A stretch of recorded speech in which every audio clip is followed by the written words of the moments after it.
Hi, this is Matt Kors. Let's start by asking a few questions in customer journey analytics. Now, with analytics, the first question is always easy. The first question might be, how many orders did we get last month? To answer this question, we create a free-form table and we bring in the orders metric. And within seconds, we know that we had 1,270 orders last month. But the answer to the first question inevitably leads to the second question, like which sales stages are most problematic? And where should I focus on deal progression? So let's build a Fallout report to find out. Scroll down to Fallout, select a Fallout report, and then I'm going to filter by my sales stage names. And in the Fallout report, I'm going to set my Fallout container, change it from person to opportunity, because I want to understand how my opportunities are progressing. So for us, sales stage one is qualified leads.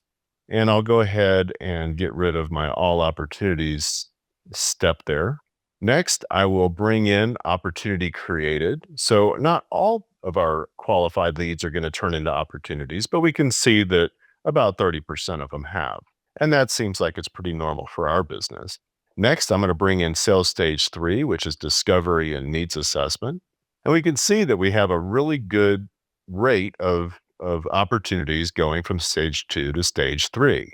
Next is sales stage four, which is solution presentation. And from here, we can see that there's a pretty significant drop off between stage three and stage four. We may come back to that here in a moment. Let's see what the other stages do. Sales stage five is handling objections. Stage six is proposal submission. Stage seven is negotiation. And stage eight, finally, is deal closure. Now, these all seem like they have fairly reasonable drop offs, but our big one that we would probably do some improvements on is going from sales stage three to sales stage four. Now, many of the visualizations within customer journey analytics allow us to right click on certain areas so that we can isolate segments of users. In this case, those that went from sales stage three to sales stage four are in this light blue box. So I can create a segment from that touch point if I want to do further analysis, or I can create an audience. I can also create an audience of opportunities and people who work at those organizations who did not progress to sales stage four. So I've right clicked on that and I'm going to go ahead and create an audience from this selection because I want to be able to nurture these people along so that we can make sure they get to stage four and lubricate that process. So when I do that, I'm going to go ahead and call this stage three stragglers.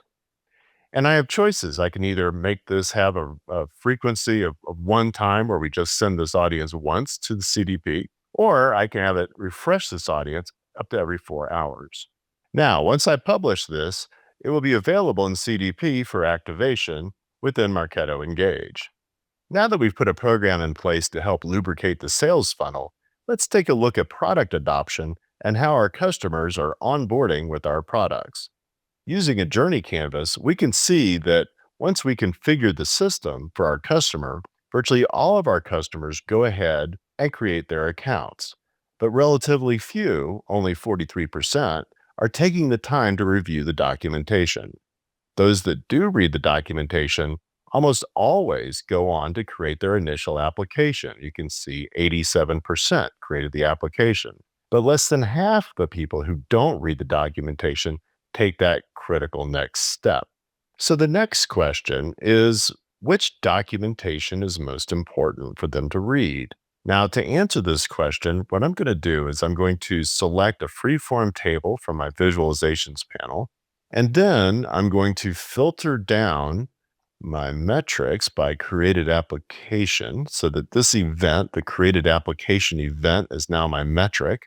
Next, I'm going to set my dimension to the page name, and I'm going to modify the attribution model for my created application event. Instead of saying last touch, I'm going to use an algorithmic attribution model, and I'm going to set my container to the account and hit apply. When I do this, you'll see a large number of pages that have now shown up in my report. Now I want to filter these down by the word documentation.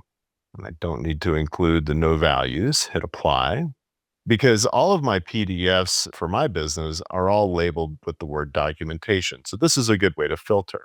And so this gives me an attribution report that determines which of my documents is most useful to people who've created their applications. Next, I can create a fallout report, which I've already done, just like the last time. I could scroll down to the read documentation stage of this fallout. And once again, I'm going to create an audience from this selection. Only this time, I'm going to call this the document nurture audience. And when I publish this, it will be available within Experience Platform, again, for Marketo Engage to pick this up.